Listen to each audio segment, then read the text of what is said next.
Ya estamos de regreso aquí en Ángulos y resulta que este grito ha coincidido pues con algunos días de diferencia con los informes. El primero le toca rendir a los alcaldes de la zona metropolitana de Guadalajara y por eso vamos a platicar acerca de este asunto aquí en Ángulos. ¿Cómo han visto en general las gestiones de los alcaldes de la zona metropolitana? Pues mira, yo creo que ha sido un año más bien para olvidar. Con estos gobiernos, bueno, no son de alternancia en general. El PRI repite prácticamente en toda la zona conurbada. Tlajomulco repite el MC. Entonces, digamos, todos son gobiernos de continuidad prácticamente, ¿no? Pero han sido, desde mi punto de vista, pues gobiernos o este año ha sido para olvidar, ¿no? Ha sido, los temas sustantivos de seguridad y movilidad prácticamente no han tenido avances, ¿no? En la inseguridad, algunos con más autocrítica y otros con menos, pero prácticamente estamos igual o quizá un poco peor en todos los rubros. En el tema de movilidad prácticamente tampoco hemos tenido ningún tipo de avance. Es más, ni siquiera, bueno, que eso obviamente compete también a gobierno federal y a gobierno estatal, pero no hemos visto, todavía no sabemos la línea 3 del tren ligero por dónde va a pasar. Eso ya sería un detalle que después de un año ya supiéramos por lo menos si va a ser para Zapopan o va a ser hacia Tlajomulco, ¿no? Entonces, esos dos temas siguen sin resolver prácticamente nada. Y además, bueno, no casi todos, pero por lo menos 3 gobiernos municipales tuvieron sus propios escándalos mediáticos, ¿no? En el caso de Zapopan, pues los famosos macanazos, ¿no? A los jóvenes. En el caso de Guadalajara, pues todo lo que está alrededor del comercio ambulante, y en el caso de Tlajomulco lo que pasó con la presa esta Valencia, ¿no? Entonces, otros tuvieron escandalitos menos importantes. Y otra de las cosas que en general yo veo pues, es la poca inversión en obra pública, ¿no? Habíamos visto gobiernos municipales invirtiendo en obra pública de manera muy importante, y ahora lo que tenemos pues es que eso prácticamente no existe, ¿no? O sea, no estamos viendo ningún tipo de obra nueva, no está habiendo pavimentaciones tampoco. Bueno, estamos sufriendo de una ciudad llena de baches, es decir, en esa parte también ha habido muy poco avance, ¿no? Que hay que decir que ahora que estamos viendo las imágenes de Héctor Robles, se atribuye a esa inacción, digamos, en el caso de la obra pública, pues a que tanto en el caso de Guadalajara como el de Zapopan se dejó una gran deuda y se empezaron muchas obras en la anterior administración que, en el caso de Zapopan, por ejemplo, no se han terminado, o en el caso de la anterior se terminaron, se inauguraron, pero se endeudaron. Entonces se heredó la deuda, no el usufructo de la obra, ¿no? Y pues, en ese sentido coincido con lo que señala Jorge, y justo le agregaría el tema de la deuda como un eje común de los problemas que hay. No solo Zapopan y Guadalajara, también estaba leyendo el dato de Tlaquepaque y Tonalá, cada una tiene una deuda de aproximadamente 700, un poquito más de 700 millones de pesos. Los 4 municipios están en la lista de los 25 municipios más endeudados del país, según la Secretaría de Hacienda. Y de hecho, en conjunto, por monto de deuda municipal, Jalisco es el primer estado, digamos, con deuda municipal. No, es un problema que no ha sido resuelto. De hecho, causó controversia la semana pasada en el informe de Ramiro Hernández, la declaración de Aristóteles Sandoval, que dice, bueno, sí endeudé y eso sirvió, dice él, para realizar obras de pavimentación en 26 vialidades, habló él, e incluso dice, pues si pudiese lo volvería a hacer. Llama la atención ese monto de endeudamiento, justo con lo que dice Jorge, yo no se ve en la calle. Es impresionante el tema de baches.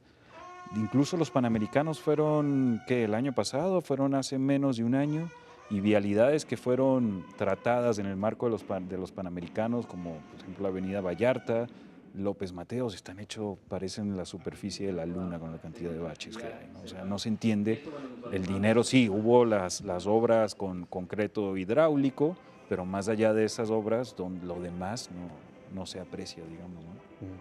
Sí, ahora, en ese sentido también hay que llamar la atención que Pues sí, efectivamente al gobernador, particularmente la pancarta que saca en ese informe Movimiento Ciudadano lo hace que se caliente y se calienta a tal modo que tenga que salir por primera vez a hablar de la deuda, y eso algunos articulistas lo han leído ya como la posibilidad de que rompa el silencio Ramiro Hernández, y que eso que dice en cortito, que es que no ha podido hacer mucho en su gobierno y que de hecho en este informe prácticamente se vuelve como una especie de acto de campaña diciendo que lo mejor está por venir, incluso en el eslogan, y diciendo que ahora sí va a ser y que ahora vienen estas cosas y demás, es pues porque tuvo un año de inactividad justamente por esa deuda y un año de silencio, porque pues tampoco le podía tirar al gobernador, que era quien le dejó la casa así. Sí, digo, no solamente es el tema de la deuda y esto, y de los amarres que hay, sino también en términos en Guadalajara particularmente, el asunto de que hay mucha gente de la administración anterior que se quedó trabajando. Lo que de repente te platican algunos funcionarios de ahí de Guadalajara es que tampoco tienen margen de movimiento en cuanto a la gente. Es decir, que el personal de confianza de Ramiro Hernández tampoco es mucho. Entonces, si no tienes gente y no tienes dinero, pues no tienes nada, ¿no? No te puedes mover prácticamente, ¿no? Entonces, Ahora hay quien dice que también eso es una exageración y que la propia personalidad de Ramiro es gris, gris, gris, gris, gris, gris, gris, solito, sin ninguna ayuda o sin ninguna falta de ayuda. más allá de estas interpretaciones, lo que sí es real es que Ramiro, para empezar, es un tipo parlamentario. O sea, su carrera política ha sido más bien parlamentaria, no de ejecutivo. Realmente este es su primer puesto en términos de ejecutivo que tiene, ¿no? Entonces sí está pagando un costo de aprendizaje. Y la otra es que su carrera política también se desempeñó en el mundo rural. Y finalmente, bueno, Guadalajara es la segunda orbe uno de los municipios más importantes de México. Es decir, las problemáticas urbanas son muy diferentes a las problemáticas rurales. Entonces tiene un doble problema, o ha tenido un doble problema, porque no tenía realmente tantas capacidades en los problemas urbanos, por un lado, y la otra es que tampoco tiene experiencia de ejecutivo. Entonces esos dos asuntos, más allá de que si es su personalidad de una u otra manera, yo creo que sí le están pegando. Si a eso le añades lo anterior, pues sí, lo que tienes es un año perdido, que es lo que, por lo menos desde mi punto de vista, ha pasado en Guadalajara. Claro. Ahora, hay quien dice que, de acuerdo con otros análisis, pues esto siempre pasa, que hay una curva de aprendizaje, que el primer año nunca pasa nada en los gobiernos municipales, en el segundo año medio se hace algo, y el tercer año, como ya están en campaña, muchos de los funcionarios que ahí trabajan, incluidos muchas veces los presidentes municipales, pues ya se echó por la borda. En ese sentido, ¿se puede prever algo parecido en el caso de los actuales gobiernos? Se supone que es cierto que existe ese ciclo natural, digamos, donde incluso el dinero de obra pública fluye más hacia el final de la administración porque están buscando algún otro cargo de elección popular y el primer año suele ser más tranquilo. A mí lo que me llama la atención es de ese primer año la cantidad de escándalos, justo que comentaba Jorge, en pocos meses, que incluso llevaron a cambios en los gabinetes de dos de los municipios, ¿no? De Guadalajara y de Zapopan. Es muy reciente, yo creo que en términos políticos entró bastante caliente las nuevas administraciones metiéndose en serios problemas por ellos mismos al final, ¿no? Porque el cambio del secretario de Seguridad Pública en Zapopan fue por una declaración del mismo alcalde Héctor Robles, tocó pagar a él, ¿no? presumía los 70 macanazos por día. Y luego la situación en Guadalajara con el cambio del director de inspección y la salida del secretario del secretario de gobierno que sigue en investigación. Ahora, ambos misiles autoinfligidos y de una manera francamente muy tonta, ¿no? Porque en el caso de Zapopan efectivamente fue algo que fue una declaración, no un hecho, no se comprobó nunca que hubiera esos macaneados y sin embargo sacrifican al que se supone que estaba macaneando gente que no estaba macaneando.